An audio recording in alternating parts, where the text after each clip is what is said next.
السلام علیکم دوستو، واقعہ.com میں خوش آمدید۔ ایک بے سہارا خاتون جس کا دعویٰ ہے کہ وہ مغل خاندان کی اصل وارث ہیں، اس نے مغل بادشاہوں کی جائیداد لال قلعے کی ملکیت کا دعویٰ کیا ہے۔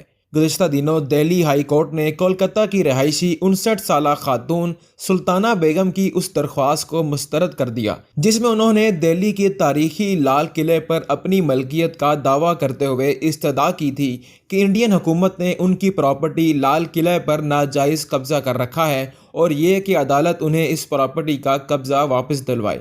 سلطانہ بیگم نے اپنی درخواست میں کہا کہ وہ بہادر شاہ ظفر کے پڑ پوتے مرزا بیدار بخت کی بیوہ ہیں، جو بچپن میں کسی کے ساتھ خفیہ طریقے سے رنگون سے فرار ہو کر انڈیا آ گئے تھے۔ یاد رہے، بہادر شاہ ظفر کو 1857 میں اپنے خاندان کے بقیہ افراد کے ساتھ جلا وطن کر دیا گیا تھا۔ انہوں نے کہا ہے کہ حکومت ہند نے 1960 میں بیدار بخت کو بہادر شاہ ظفر کا وارث تسلیم کیا تھا اور بیدار بخت کی موت کے بعد ان کی پینشن انہیں ملنے لگی۔ انہوں نے بتایا کہ لال قلعے پر اپنی ملکیت ثابت کرنے کے لیے ان کے پاس جو بھی دستاویزات تھیں انہیں عدالت میں پیش کیا۔ ان دستاویزات میں ان اشیاء کی فہرست بھی شامل تھی جو انگریزوں نے 1857 میں آخری بادشاہ بہادر شاہ ظفر کو گرفتار کرنے کے بعد ان کے قبضے اور لال قلعہ سے ضبط کی تھیں۔ سلطانہ بیگم کولکتہ کے مضافات میں ایک کچی بستی کے اندر رہتی ہیں۔ چھوٹے سے 2 کمروں پر مشتمل ایک جھونپڑی نما گھر ان کا مسکن ہے۔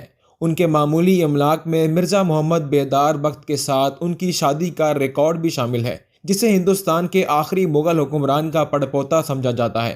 کیا آپ تصور کر سکتے ہیں کہ تاج محل بنانے والے مغل شہنشاہوں کی اولادیں اس طرح کی زندگی گزار رہی ہیں؟ سلطانہ بیگم نے عدالت میں مقدمہ دائر کیا ہے کہ وہ 17ویں صدی کے مغل شہنشاہوں کے مسکن لال قلعے کی اصل مالک ہیں، جو کہ نیو دہلی میں ایک وسیع و عریض قلعہ ہے جو کبھی مغل اقتدار کا مرکز تھا۔ انہوں نے کہا کہ مجھے امید ہے کہ حکومت مجھے ضرور انصاف فراہم کرے گی۔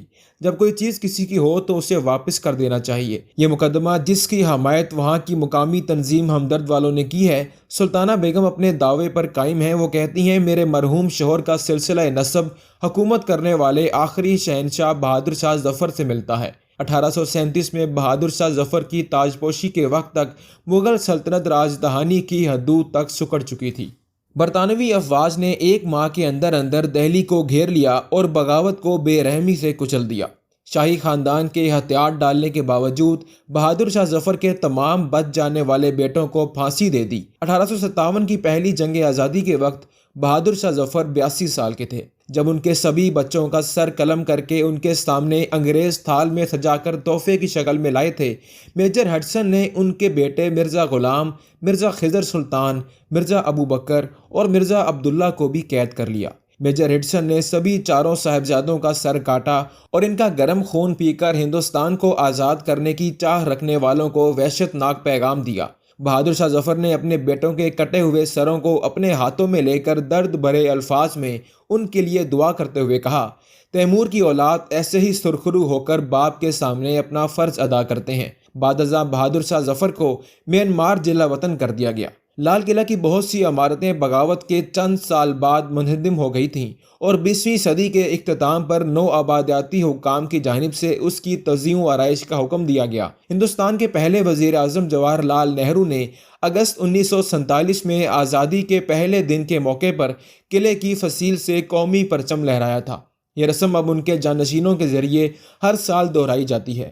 سلطانہ بیگم کا عدالتی مقدمہ اس دلیل پر منحصر ہے کہ ہندوستان کی حکومت اس جائیداد پر غیر قانونی طور پر قابض ہے جو کہ ان کے بقول ان کے حوالے کر دی جانی چاہیے تھی۔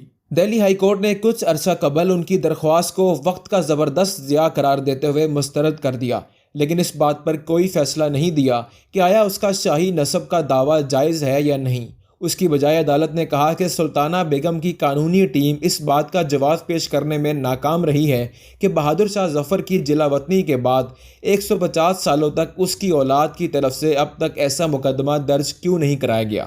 سلطانہ بیگم نے ایک نازک زندگی کا سامنا کیا۔